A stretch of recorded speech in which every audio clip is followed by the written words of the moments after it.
السلام علیکم ورحمۃ اللہ وبرکاتہ۔ الحمد للہ نحمده ونستعینه ونؤمن به ونتوکل علیہ ونعوذ باللہ من شرور انفسنا وسیئات اعمالنا من يهده الله فلا مضل له ومن يضلل فلا هادي له واشهد ان لا اله الا الله وحده لا شريك له واشهد ان محمدا عبده ورسوله وصلی اللہ علی نبینا محمد الصادق الامین وعلی آلہ وصحبہ اجمعین ومن تبعهم بإحسان الى یوم الدین۔ قال اللہ عز وجل الف لام میم غلبت الروم فی ادنى الارض وهم من بعد غلبهم سیغلبون فی بضع سنین۔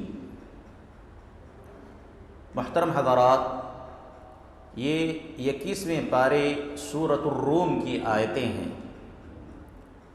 ترجمہ یوں ہے، الف لام میم، روم مغلوب ہو گیا، ان قریب مغلوب ہونے کے بعد پھر سے وہ غالب ہو جائے گا چند ہی سالوں کے اندر۔ اللہ کے بندو، ان آیتوں کے اندر جو یہ چیز بیان کی گئی ہے حقیقت میں یہ قرآن کا ایک معجزہ ہے۔ اس کا بیک گراؤنڈ حقیقت یوں ہے، نبی کریم صلی اللہ علیہ وسلم کے دور میں دو حکومتیں، دو سلطنتیں بہت بڑی مانی جاتی تھیں، سپر پاور مانی جاتی تھیں۔ ایک ایران کی حکومت اور دوسرا روم کی حکومت۔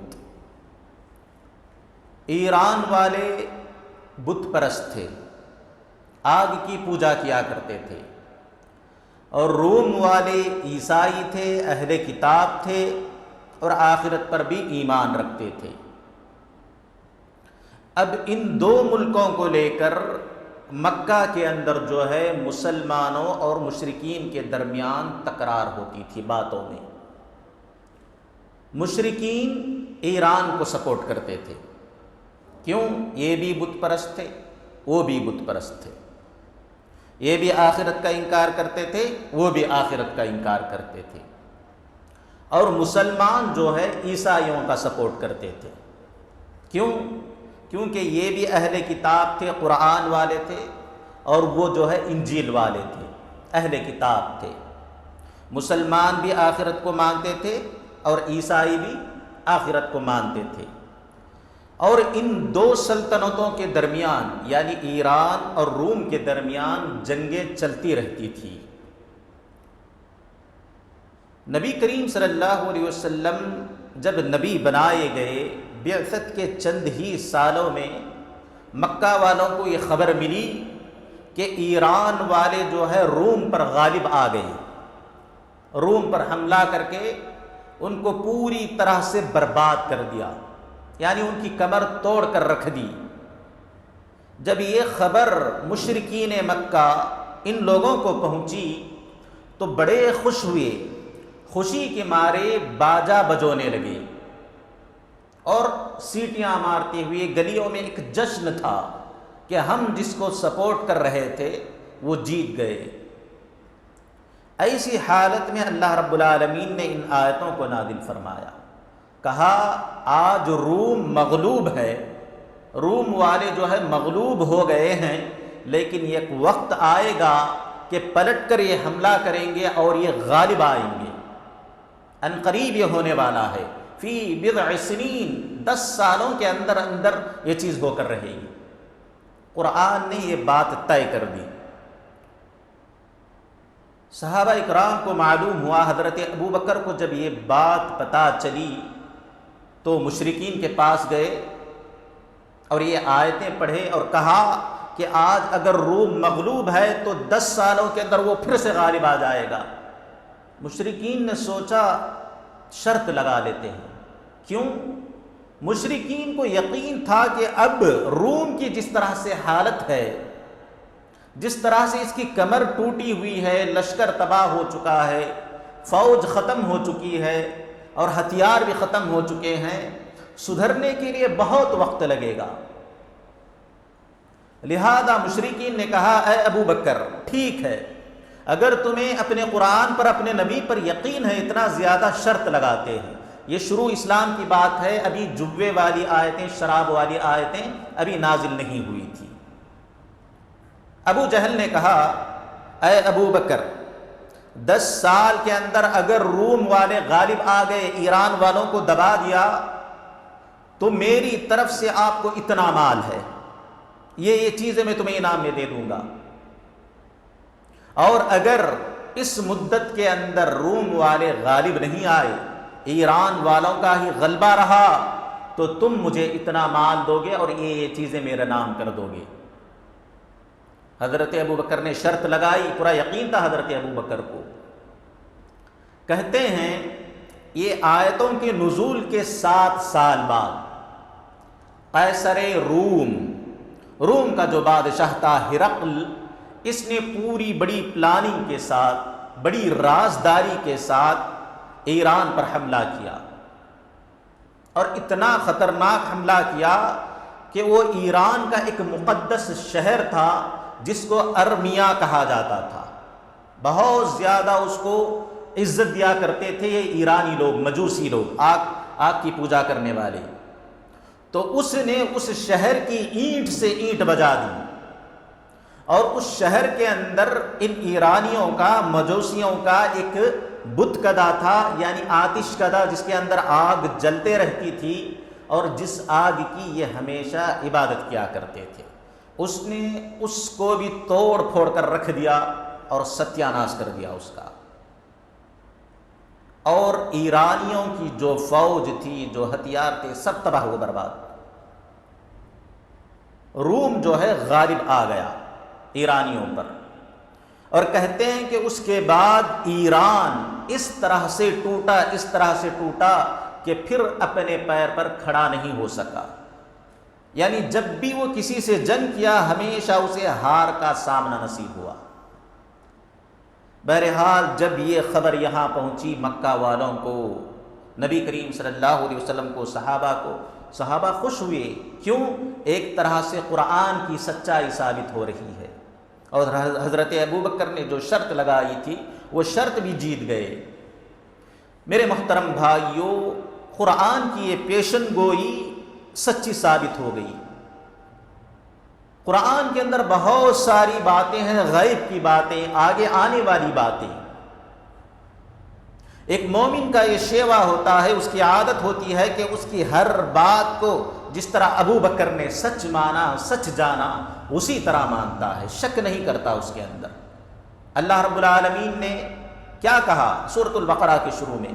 ذالک الکتاب لا ریب فیہ، یہ ایسی کتاب ہے کہ اس کے اندر شک کی گنجائش ہی نہیں ہے، اس کا ہر حرف جو ہے سچائی سے بھرپور ہے.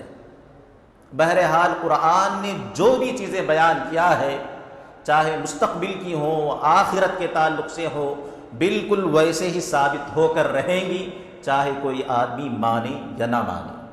اللہ رب العالمین کا کلام ہے. میرے محترم بھائیوں، آگے اللہ رب العالمین اسی سورۃ الروم کے اندر فرماتے ہیں وَمَا آتَيْتُم مِّن رِّبًا لِّيَرْبُوَ فِي أَمْوَالِ النَّاسِ فَلَا يَرْبُوَ عِندَ اللَّهِ وَمَا آتَيْتُم مِّن زَكَاةٍ تُرِيدُونَ وَجْهَ اللَّهِ فَأُولَٰئِكَ هُمُ الْمُضْعِفُونَ.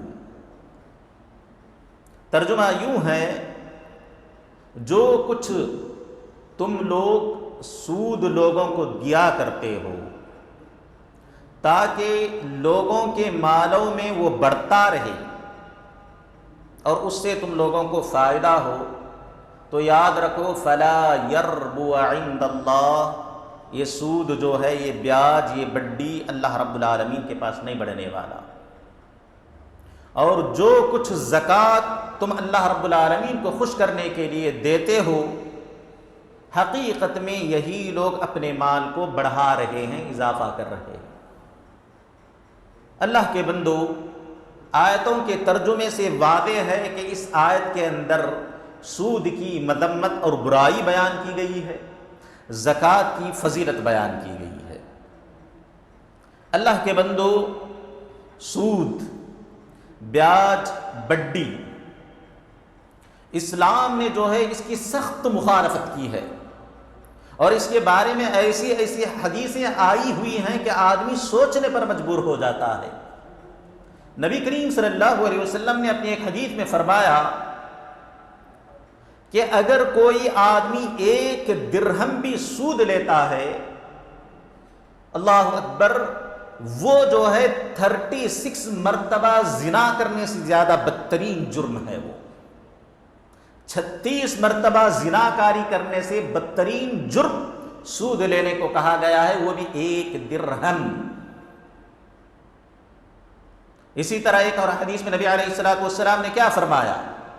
سود کے جو ہے 73 درجے ہیں، کیٹیگریز ہیں، ایک سے بڑھ کر ایک خبیث، ایک سے بڑھ کر ایک گندا درجہ ہے، 73 درجے ہیں۔ اور اس کے بعد کہا سب سے ہلکا درجہ، سب سے کم تر درجہ یہ ہے کہ نعوذ باللہ کوئی آدمی اپنی ماں سے نکاح کرے۔ اس میں کتنی قباحت ہے، کتنا گناہ ہے، بالکل سود کے ہلکے سے درجے میں بھی اسی قدر گندگی، خباثت اور برائی ہے۔ اللہ کے بندو، قرآن اگر آپ پڑھیں گے، سود کے تعلق سے اللہ رب العالمین نے جس طرح ناراضگی ظاہر کی ہے، شاید ہی کسی اور گناہ کے تعلق سے اس طرح سے ناراضگی اور غصہ ظاہر کیا ہے۔ اللہ رب العالمین نے کیا کہا؟ فَإِن لَّمْ تَفْعَلُوا فَأْذَنُوا بِحَرْبٍ مِّنَ اللَّهِ وَرَسُولِهِ۔ اے لوگو، اگر سود چھوڑنا نہیں چاہتے، بیاج بڈی کے دل دادا ہو گئے ہو، اگر تمہیں چھوڑنا پسند نہیں ہے، فَأْذَنُوا بِحَرْبٍ مِّنَ اللَّهِ وَرَسُولِهِ، تو اللہ اور اس کے رسول سے جنگ کرنے کے لیے تیار ہو جاؤ۔ مطلب یہ ہے کہ برباد ہونے کے لیے، ہلاک ہونے کے لیے تیار ہو جاؤ۔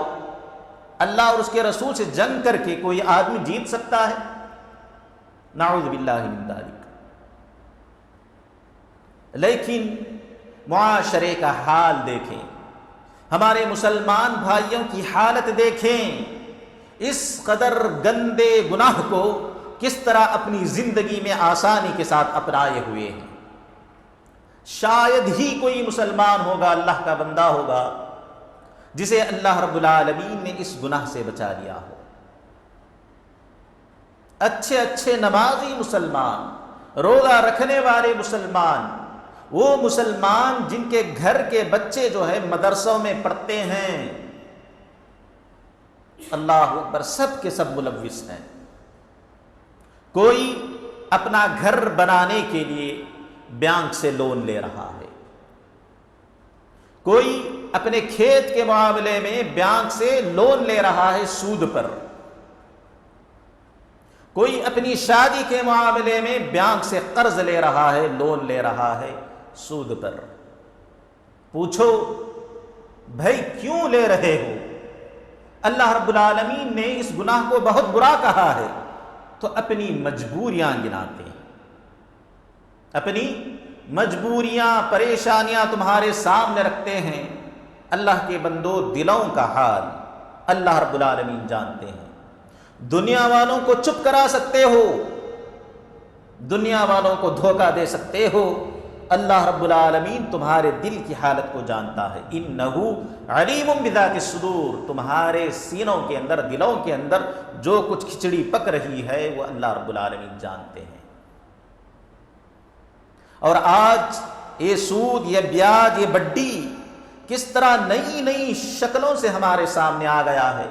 نبی کریم صلی اللہ علیہ وسلم نے سچ فرمایا تھا، کہا تھا ایک زمانہ آئے گا، ایک ایسا زمانہ آئے گا کہ سود اس قدر عام ہو جائے گا کہ ایک مسلمان، ایک مومن بھی اگر اس سے بچنا چاہے تو بہت مشکل ہوگا، یہاں تک کہ اس کی دھول یا غبار اس کو لگ ہی جائے گی۔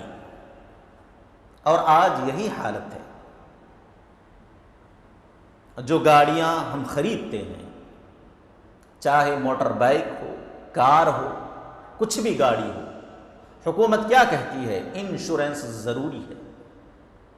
حکومت کی جانب سے انشورنس کروانا ضروری ہے، اور شریعت کی نظر میں کیا ہے؟ یہ انشورنس سود ہے۔ اللہ کے بندو، مجبوری ہے، حکومت کی طرف سے زبردستی ہے۔ لیکن نبی کریم صلی اللہ علیہ وسلم کی وہ حدیث کتنی سچی ہے. آدمی جو ہے مجبور ہے ایک مومن یہاں پر، لیکن جو لوگ صرف چھوٹے چھوٹے بہانے بنا کر، جھوٹے جھوٹے بہانے بنا کر اس طرح سود پر سود کھاتے جاتے ہیں، اللہ کی پناہ. میرے محترم بھائیو، سود کی آج جو نئی نئی شکلیں آئی ہوئی ہیں، ان میں سے ایک شکل یہ جو سنگا ہوتا ہے. عورتیں جو سنگ بناتی ہیں، لون لیتی ہیں، پہلے پیسہ 50,000 1,00,000، اس کے بعد ہر ہفتہ کچھ نہ کچھ پے کرنا پڑتا ہے، دینا پڑتا ہے. لیتی ہیں 50,000 لیکن دینا پڑتا ہے 55,000، 5,000 ایکسٹرا یا 10,000 ایکسٹرا. یہ جو بھی زیادہ جا رہا ہے ہماری ماں اور بہنوں کی طرف سے، یہ سود ہی تو ہے. اسی طرح ہمارے بہت سارے لوگ جن کو فیشن کا بڑا شوق، اگر ان کا کوئی ساتھی اچھا سا فون لے لے یہ بے چین ہو جاتے ہیں. ان کو بھی فون خریدنا ہے، گاڑی خریدنی ہے، لیکن پیسے نہیں ہیں، تو کیا کرتے ہیں؟ جا کر انسٹالمنٹ میں فون خرید لیتے ہیں، گاڑی خرید لیتے ہیں، حالانکہ اتنی سخت ضرورت نہیں ہوتی اس کو. اور انسٹالمنٹ میں جو چیزیں خریدی جاتی ہیں وہ بھی سود ہے. اس میں ہوتا کیا ہے؟ اگر اس چیز کو آپ ابھی خریدتے ہیں تو اس کی قیمت 50,000، لیکن اگر آپ ہر مہینہ تھوڑے تھوڑے پیسے اس کو پے کرتے ہیں تو وہ قیمت جو ہے 50,000 سے 55,000 ہو جائے گی. یہ 5,000 جو ایکسٹرا جا رہا ہے یہ سود ہی تو ہے. اسی طرح جو بینکوں کے اندر فکسڈ ڈپازٹ کیا جاتا ہے، پیسے جو ہے 5 سال کے لیے 10 سال کے لیے بینکوں میں چھوڑ دیے جاتے ہیں تاکہ وہ بڑھتے بڑھتے ڈبل ہو جائیں، ٹرپل ہو جائیں. بینک سے یہ سود ہی تو لیا جا رہا ہے. علماء کرام نے اپنے مال کی حفاظت کے لیے اتنی اجازت دی ہے کہ آپ کرنٹ اکاؤنٹ یا سیونگ اکاؤنٹ کھلوا کر اپنا پیسہ اس کے اندر محفوظ کر سکتے ہیں، اور اس کو نکالنے کے لیے کریڈٹ کارڈ کی اجازت دی گئی ہے. اس کے علاوہ فکس ڈپازٹ کرنا یا ڈیبٹ کارڈ لینا یہ سب سود کی شکل ہے. اسی طرح سے جو چیٹیوں کا ایک رواج ہے، ایک الگ ہی انداز ہے اس کا. کیا کرتے ہیں؟ سارے لوگ جو ہے 10 ہزار ہر مہینہ جمع کرتے ہیں. اس مہینہ 10 لوگوں نے جمع کر دیا، 1,00,000 روپے ہو گئے. اب بولی لگتی ہے کہ اس 1,00,000 روپے کو 90,000 میں کون لے گا؟ اب جس کی مجبوری ہوتی ہے، جس کی ماں ہاسپٹل میں ایڈمٹ ہو، یا جس کی بیوی کو ڈیلیوری کرانا ہو، یا کوئی اور مسئلہ ہو، تو وہ آدمی مجبور ہو کر کیا کرتا ہے؟ مجھے یہ چاہیے، 90,000 میں یہ 1,00,000 روپے میں لینے کو تیار ہوں. تو لیتا یہ 90,000 ہے لیکن دیتا پورا 1,00,000 روپے ہے. تو گویا 10,000 جو ایکسٹرا دیا جا رہا ہے وہ سود ہی تو ہے. بہت ساری قسمیں ہیں اگر غور کیا جائے، اور لوگوں کو پتہ ہی نہیں. اگر غور کیا جائے تو 100 میں سے 90 مسلمان جو ہے سود میں ڈوبے ہوئے ہیں. اللہ حفاظت کرے. تو میرے محترم بھائیو، اسلام نے اس چیز کو یعنی سود کو کیوں حرام کیا، اس کے پیچھے اگر آپ وجہ جاننا چاہیں گے حیران ہو جائیں گے. سود سے، بیاج سے، بڈی سے ہوتا کیا ہے؟ ایک طرف امیر طبقہ ہے، دوسری طرف غریب طبقہ ہے. اب یہ امیر لوگ جب اپنا پیسہ دیتے ہیں تو سود کی بنا پر ہی دیتے ہیں. اس کی وجہ سے ہوتا کیا ہے؟ امیر جو ہے اور امیر بن جاتا ہے، اور غریب جو ہے اور پست نیچے چلا جاتا ہے.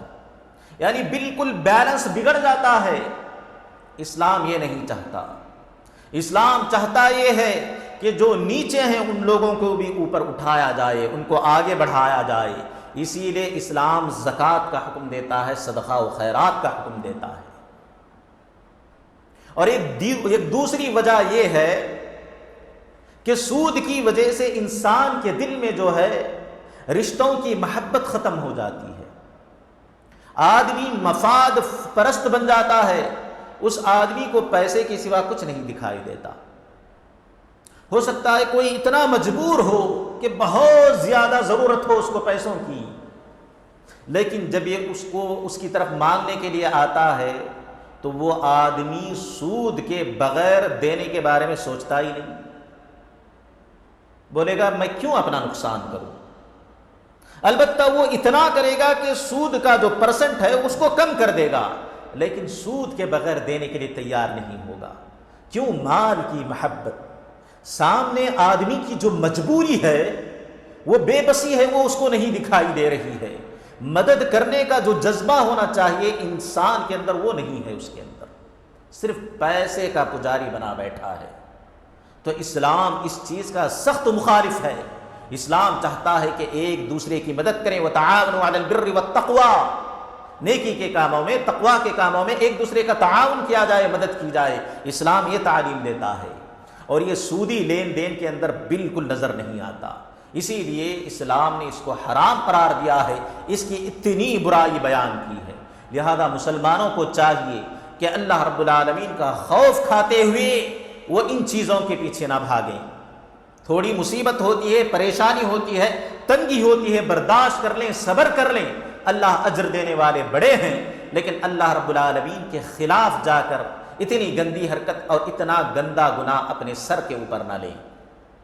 اپنے ایمان کی، اپنے اعمال کی حفاظت کریں اور ہمیشہ اللہ رب العالمین کو راضی رکھنے کی کوشش کریں۔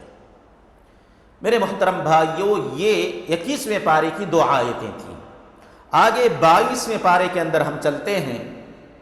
22ویں پارے کے اندر اللہ رب العالمین اپنے نبی کو مخاطب کرتے ہوئے کہتے ہیں، یا ایھا النبی قل لازواجک وبناتک ونساء المؤمنین یدنین علیہن من جلابیبہن ذلک ادنی ان یعرفن فلا یؤذین۔ میرے محترم بھائیو، ترجمہ یوں ہے، اللہ رب العالمین کہتے ہیں، اے نبی آپ اپنی بیویوں کو، اپنی بیٹیوں کو اور مومنوں کی عورتوں کو حکم دیں، کہیں کہ وہ جو ہے اپنے سر پر، اپنے جسم پر چادریں ڈال لیں۔ ذَلِكَ أَدْنَىٰ يُعْرَفْنَ فَلَا يُؤْذَيْنَ، یہ حکم اس لیے ہے تاکہ وہ پہچانی جائیں کہ وہ بڑی باعزت عورتیں ہیں، فَلَا يُؤْذَيْنَ، اور ان کو تکلیف نہ دی جائے، ان کو ستایا نہ جائے۔ اللہ کے بندو، ترجمے سے جیسا کہ واضح ہے کہ پردے کا حکم ہے۔ جلباب کہتے ہیں ایسی چادر جو سر کے اوپر سے ڈالی جاتی ہے اور پورے جسم کو چھپاتے ہوئے پیروں تک پہنچتی ہے، ایسی چادر کو جلباب کہتے ہیں۔ اور اللہ رب العالمین نے مومن ماؤں اور بہنوں کی، بیٹیوں کی حفاظت کے لیے اللہ رب العالمین نے یہ حکم دیا ہے۔ پرانے زمانے میں عورتیں جو ہے بڑی سادہ ہوا کرتی تھیں، اللہ نے جیسے حکم دیا ایک بڑی سی چادر انہوں نے اپنے اوپر ڈال لیا۔ زمانہ بدل گیا ہے، چادر کی جگہ پر برقعے آ گئے ہیں۔ کوئی بری بات نہیں، بری بات یہاں پر ہوتی ہے کہ جب برقعوں کو بالکل جسم کے برابر فٹ اور چست اس کو لیا جائے اور پہنا جائے، اور بالکل ڈیزائن دار، ایک دم اٹریکٹو کرنے والے ایسے برقعے پہنے جائیں۔ اللہ کے بندو، یہ حجاب نہیں ہے، یہ پردہ نہیں ہے۔ قرآن نے جس پردے کا حکم دیا ہے، بالکل سادی چادر اور ڈھیلی ڈھالی چادر۔ اگر اس اعتبار سے دیکھا جائے تو برقع کیسا ہونا چاہیے؟ بالکل ڈھیلا ڈھالا اور سادہ، جو جسم کو بالکل پوری طرح سے چھپا دے اور عورت کی عزت و آبرو کی حفاظت کرے۔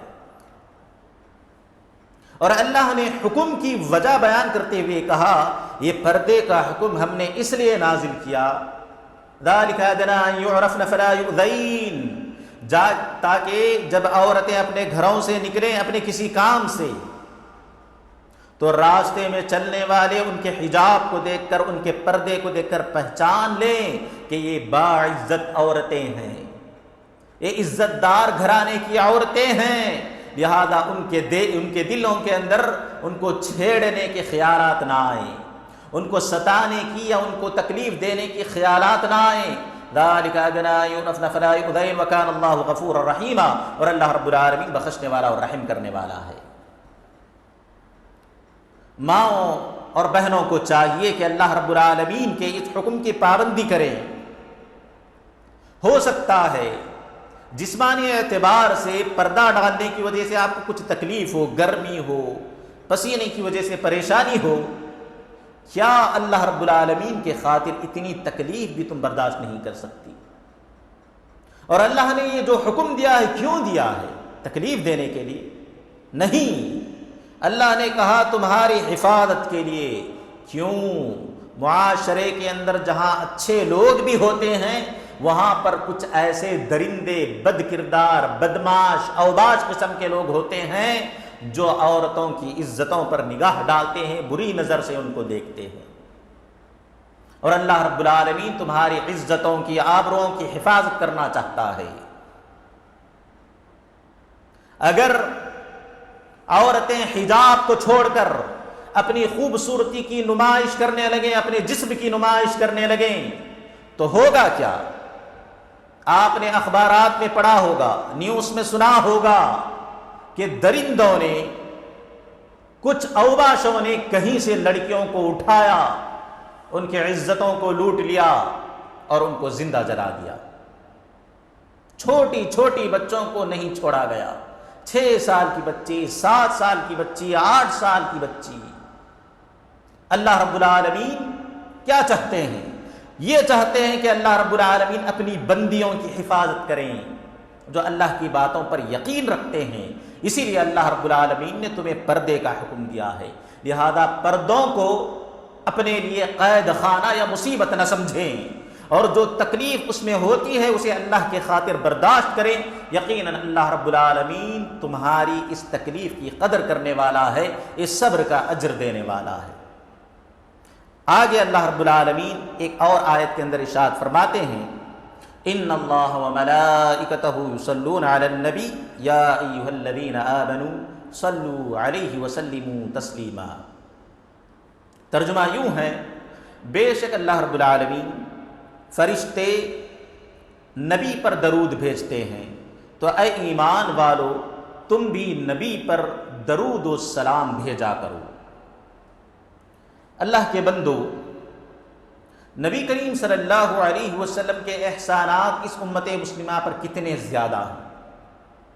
آدمی اگر سوچنے لگے کئی مدت لگ جائے گی، احسانات ختم نہیں ہوں گے، لیکن ہم لوگ بڑے احسان فراموش ہیں۔ نبی کریم صلی اللہ علیہ وسلم کے احسانات کو ہم نے بھلا دیا ہے۔